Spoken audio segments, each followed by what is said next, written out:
6 em cada 10 empresas familiares enfrentam problemas com a sucessão, o que pode ocasionar conflitos, perda de valor de mercado e até mesmo o fechamento do negócio. O dado é do Instituto Brasileiro de Governança Corporativa e aponta para um problema que precisa ser discutido e elaborado e planejado com estratégia pelas lideranças dessas empresas familiares. A questão da sucessão. É isso mesmo, Arnaldo? Muito bom estar aqui com você, Thaís, conversando sobre um assunto tão importante, tão sensível para a perenidade das empresas familiares. Infelizmente é isso mesmo. Nós temos um volume muito grande, uma incidência muito grande de empresas que até fecham porque não conseguem fazer o planejamento sucessório nas empresas familiares adequadamente. E mais, além da estatística que você apresentou, as estatísticas brasileiras mostram que um pouco mais de 10% apenas das empresas familiares chegam na terceira geração. Então é um dado preocupante e que exige muita atenção, cuidado, denodo por parte das famílias empresárias. E justamente como lidar e iniciar o processo sucessório nas empresas é o tema do Go Next Talk de hoje. E nós preparamos aqui 5 conselhos úteis para ajudar os herdeiros das empresas familiares na sucessão dos seus negócios. O Arnaldo Rebelo, que é o nosso consultor sênior, é quem irá então compartilhar conosco esses conselhos que nós preparamos aqui com vocês, com base na nossa experiência de mercado aqui na Go Next, né, Arnaldo? Nós sabemos, pela nossa experiência prática do dia a dia, que cerca de 80% das empresas que nos procuram chegam por meio dos herdeiros e sucessores, e que um dos principais pontos que eles têm é iniciar o planejamento do processo sucessório. Arnaldo, qual seria o primeiro conselho que você teria para dar para esses herdeiros, então? O primeiro conselho com relação a este assunto é que o processo de planejamento sucessório tem que começar o quanto antes. Nunca é tarde para se iniciar um processo como esse. O Eduardo Valério, que é o nosso fundador da Go Next, sempre diz que nós estamos sempre atrasados com esse processo, porque deveríamos ter começado ontem. E isso é uma realidade. Muitas das famílias empresárias se acomodam no sucesso e nos seus negócios, preocupados com o dinamismo, o dia a dia, o corre-corre das coisas, e acabam relegando isso. Mais tarde eu cuido desse assunto, depois a gente trata desse assunto, quando isso deveria estar no foco principal dos negócios, na preparação de gestão e de governança das empresas.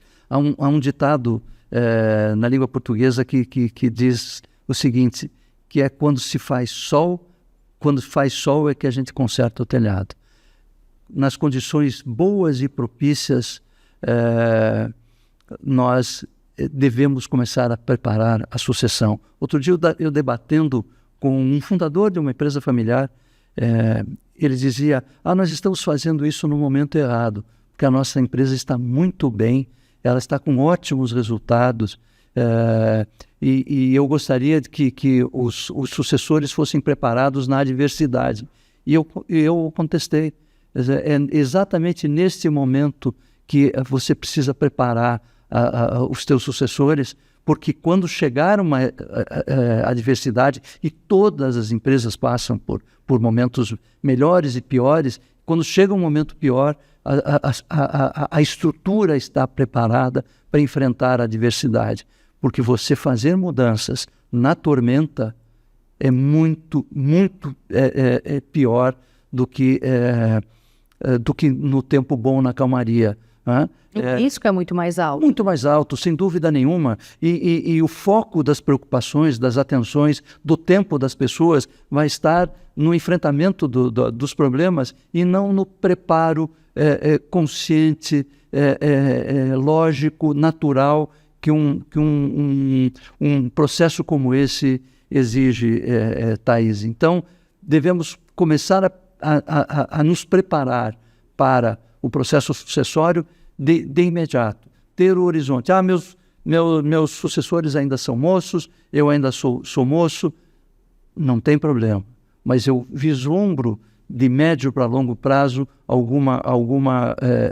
alguns mecanismos de planejamento sucessório. E se eu já tiver mais idade e os meus sucessores potenciais já estiverem maduros, aí então é que este planejamento todo e essas definições e desenhos precisam ser desenvolvidos. Muito bem. E, Arnaldo, quem é que deve coordenar esse processo de planejamento sucessório? Preferencialmente o fundador, o líder da empresa. Tá? Ele é um dos movimentos mais importantes em todo o processo de governança da empresa, e é ele que deve liderar esse processo. Por 2 ou 3 motivos. Primeiro, porque é quem tem a visão maior e mais arraigada de valores, culturas da empresa e do funcionamento da empresa. Né? É o que mais conhece os seus herdeiros, e, portanto, tem que avaliar, deve avaliar bem e indicar os processos de sucessão de maneira adequada. Então, sempre, preferencialmente, o fundador.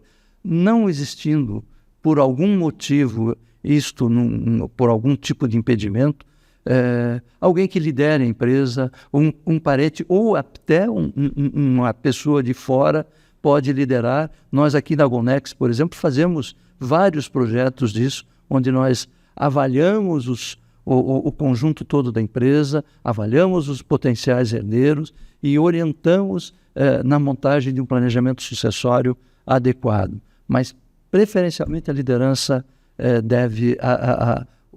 o fundador ou quem está à frente da empresa deve liderar esse processo. Mas agora, Arnaldo, e como lidar naquelas situações em que o fundador não quer tocar nesse assunto ainda? Porque ele acha que não é hora, que ele ainda está jovem, que tem muito chão pela frente. Como é que os herdeiros e os sucessores podem proceder nesse momento? Esse é um bom desafio, uma bela pergunta sua. É um dos pontos cruciais no planejamento sucessório, e infelizmente ele é mais comum do que deveria ou do que nós gostaríamos que fosse. Há muita gente resistente, resiliente nos poderes e na sua capacidade E aí passa a ser uma tarefa não fácil, mas que tem que ser enfrentada pelos herdeiros, né?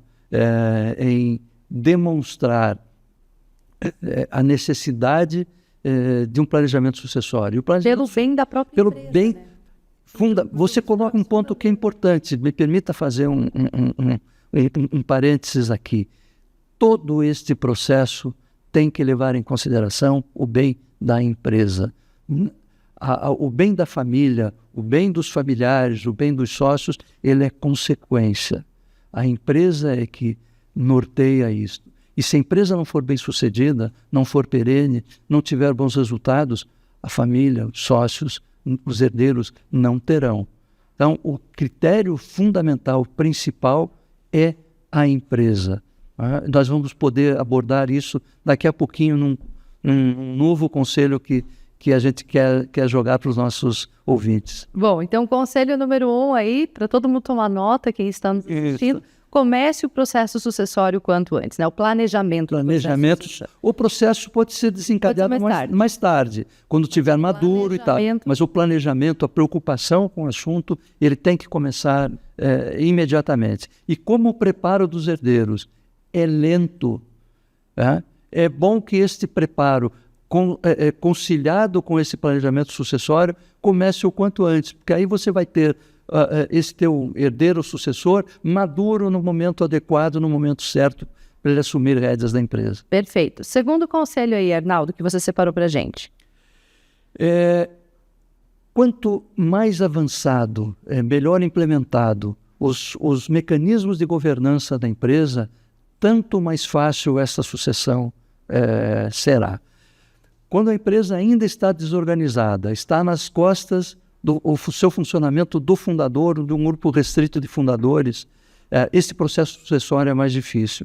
Quando eu implemento mecanismos de governança, eu tenho uma estrutura organizacional bem desenhada e bem implementada. Eu tenho alguns órgãos bem ajustados, dependendo do tamanho, do porte da empresa, do perfil da empresa, um conselho consultivo, um conselho de administração, um conselho de herdeiros, conselho de sócios, acordo de sócios fechado, protocolo de governança definido.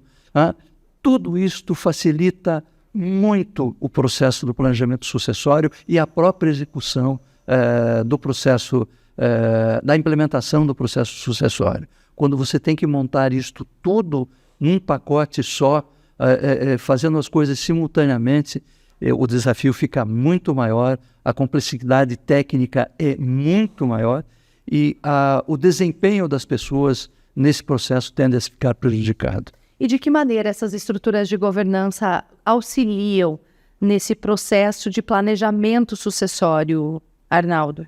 Agora há pouco nós falávamos da liderança do processo sucessório na mão do fundador. Quando eu tenho uma governança bem estruturada e funcionando na empresa, os próprios órgãos de governança começam a apoiar um fundador, o líder maior da empresa, nesse processo sucessório, auxiliá-lo nas avaliações, auxiliá-lo nas conversas e no preparo.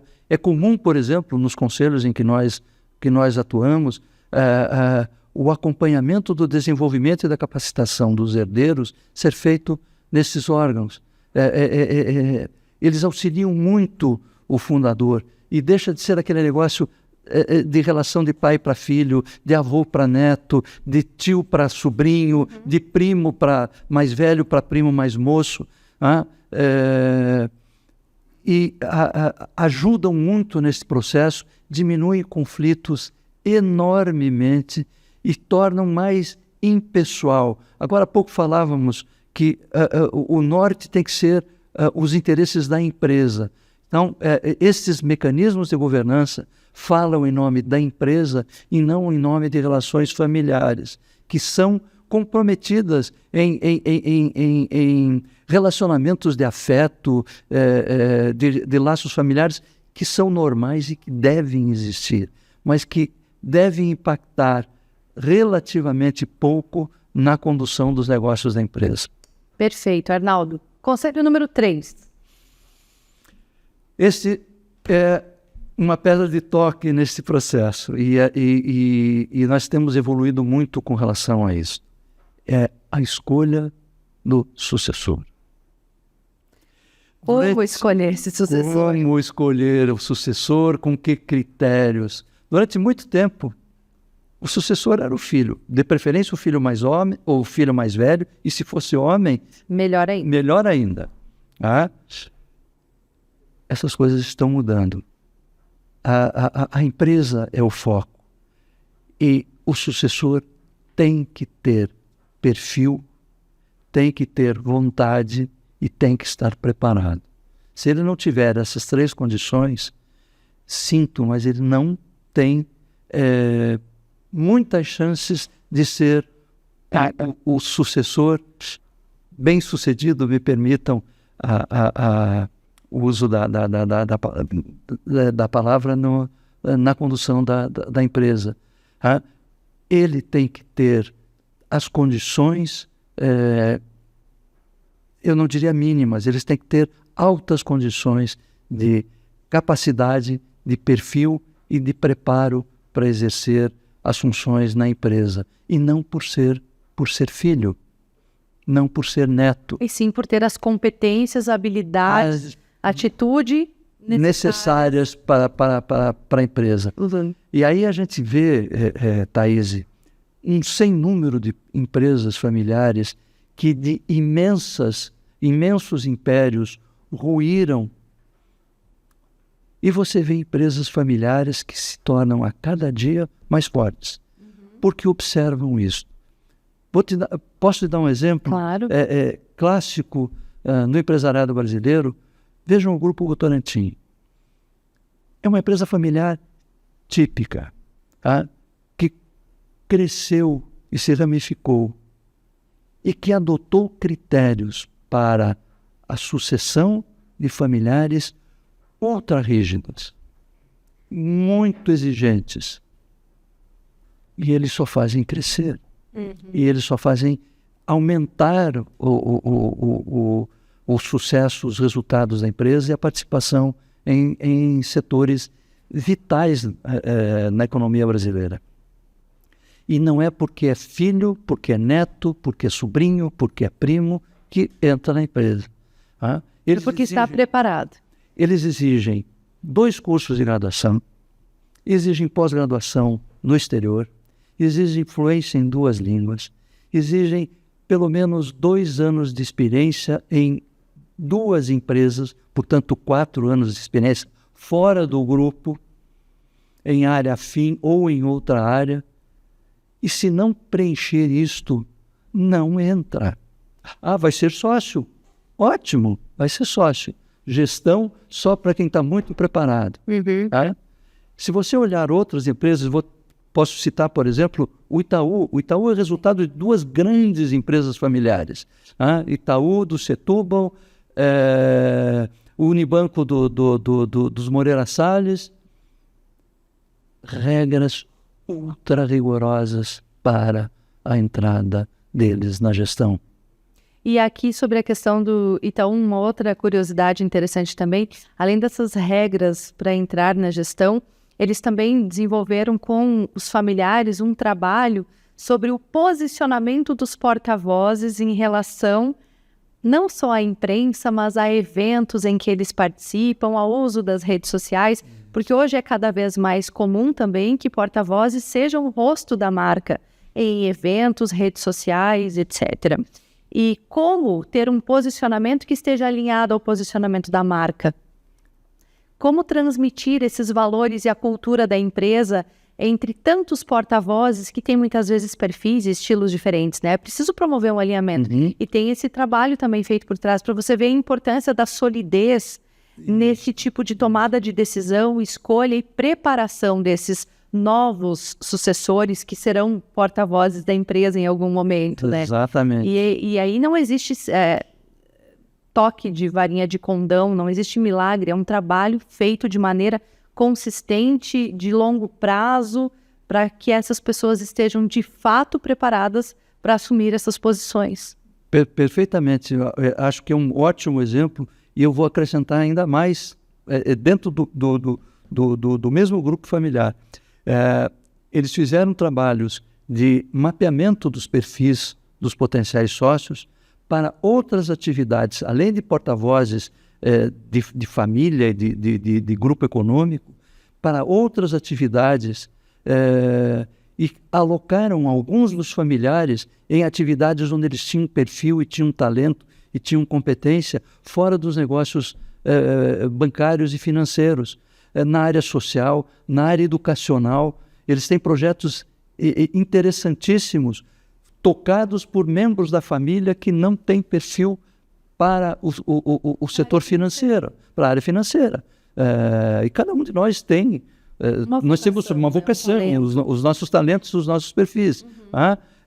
Então veja como é possível você ter riqueza na atuação familiar através da abertura de horizontes e não ficar centrado.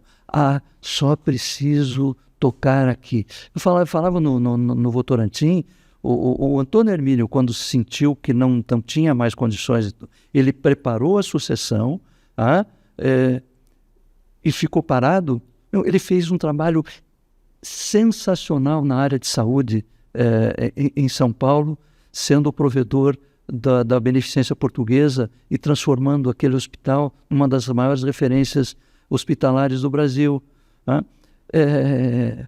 E ele continua ativo, colaborando com a sociedade, atento aos negócios da família e sem necessariamente ter que estar no dia a dia dos negócios, mas com uma estrutura sólida, bem montada e com sucessores bem preparados, num processo sucessório bem planejado. Perfeito. Arnaldo, vamos agora para o conselho número 4. Que conselho é esse que você preparou? todo processo sucessório inevitavelmente vai trazer conflitos. Não há, por melhor que seja o planejamento e por melhor que seja a sua execução, alguns arranhões, mínimos que sejam, vão surgir. Ao contrário do que muitos pensam, conflito não necessariamente é uma coisa negativa na vida das empresas. Muito pelo contrário. Um certo grau de conflito, desde que tratado com civilidade e respeito, é até desejável. Uma das coisas, por exemplo, que nós mais recomendamos quando se organiza a governança e se fala em conselho de administração, é nós termos diversidade no conselho. Diversidade no sentido mais amplo, de você ter ideias diferentes, formações diferentes, áreas de interesse diferentes, perfis diferentes, gêneros diferentes, para que você tenha conflitos e discussões, e dessas discussões e conflitos surjam ideias fortes e potentes. É a mesma coisa no processo sucessório. Sempre teremos algum conflito. Você terá alguém que se sentirá prejudicado ou magoado porque se julgava preparado para um cargo que não vai alcançar. Alguém que vai ser guindado e que talvez se sinta prejudicado. Um sócio minoritário que fica de bico porque foi escolhido um outro que não o direto dele e assim por diante. E a habilidade de uma boa liderança na empresa faz com que esses conflitos sejam harmoniosos e respeitosamente resolvidos e redundem em benefício da empresa, que aprimorem o processo de discussão, o processo de estruturação da governança, do planejamento sucessório e reverta-se isto em força para a empresa. Então, o conflito, quando bem tratado, e ele, volto a repetir, ele é inevitável num processo sucessório, ele pode ser um ótimo instrumento de fortalecimento das coisas da empresa. Como você disse, Arnaldo, os conflitos eles são inerentes às relações humanas, né? Mas no momento de sucessão existem aqui alguns potenciais geradores de conflitos que podem ser atenuados dentro de um processo de governança feito anteriormente. Quais são esses principais potenciais geradores de conflitos nesse momento da sucessão? Você tem, primeiro, você não ter uma governança bem estruturada na empresa. Né? Quando você não tem isto e o poder decisório na empresa, ele fica, de certa forma, diluído ou fluido, né? Sem papéis definidos, sem claros, precisos, sem processos de cobrança claros e precisos, isto tende a gerar conflito. A ausência de planejamento estratégico na empresa tende a gerar conflito. Para onde essa empresa vai? Aonde nós vamos apontar os nossos vetores? Que perfil de cliente e de mercado eu pretendo atingir? Tá? São pontos vitais e a falta de órgãos colegiados, por mais simples que sejam, nem formais, que ajudem a ser câmaras de descompressão e que tirem o relacionamento pessoal, familiar, de pai para filho, de avô para neto, de tio para sobrinho, que tendem a potencializar esses conflitos. Então, quando eu tenho um processo de governança bem estruturado, com definições claras de direcionamento da empresa, com cultura e valores bem definidos, eu tendo a diminuir conflitos. Quando eu não tenho isto, aquele conflito que é inerente, como você bem disse agora, e que faz parte de todo o processo de relacionamento humano, eles afloram com muita força e, pior, sem instrumentos adequados ou sem mecanismos adequados para enfrentá-los, solucioná-los e colocá-los no devido lugar. Muito bom. Arnaldo, quinto e último conselho que nós temos aqui, então. Esse diz um pouquinho respeito a toda a nossa atividade, Thaís. É muito difícil, quando você tem relacionamentos familiares sólidos, você ter as visões claras da potencialidade sucessória dos envolvidos e você ter a capacidade de discernimento isento das relações afetivo-familiares num processo de escolha, de condução e de preparo de um sucessor. Então, sempre que possível, conte com o apoio externo. É o apoio externo que te dá esta isenção, esta visão de fora, o poder fazer escolhas e orientações sem influências emocionais, dos relacionamentos normais de família e poder orientar melhor a empresa nas suas escolhas. Porque voltamos à nossa primeira observação lá de trás. O objeto em questão é a empresa, é o seu sucesso, a sua boa gestão, é a sua perenidade, e não a família. A família vem como consequência.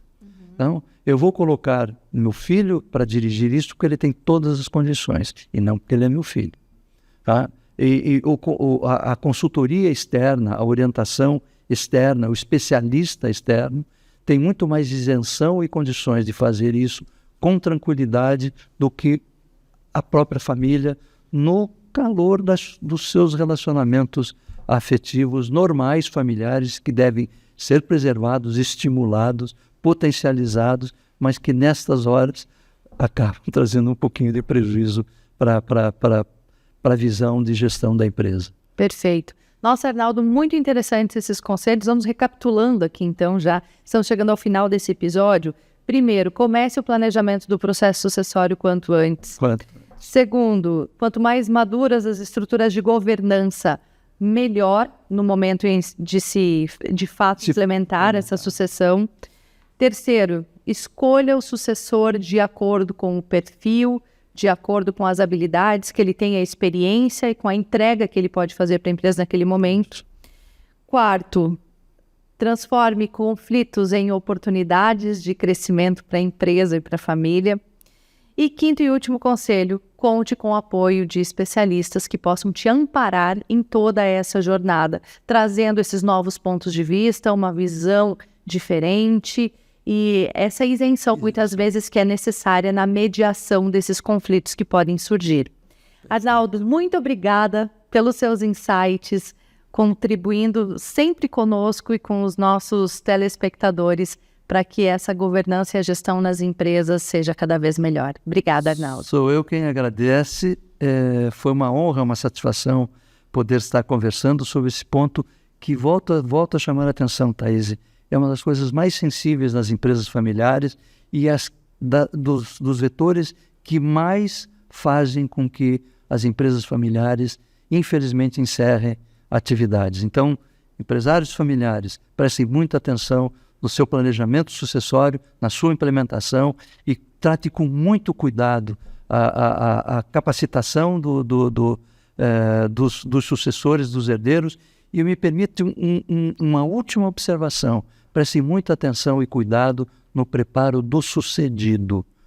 Perfeito. Porque ele pode vir a ser um problema na vida das empresas. Ele precisa estar muito preparado para gradualmente ir soltando o bastão e apoiando e auxiliando a empresa com a sua história, a sua experiência, e não atrapalhando por ciúmes, como muitas vezes a gente vê acontecer. Então, o preparo do sucedido também é importante num planejamento sucessório bem estruturado. Perfeito. Arnaldo, muito obrigada mais uma vez.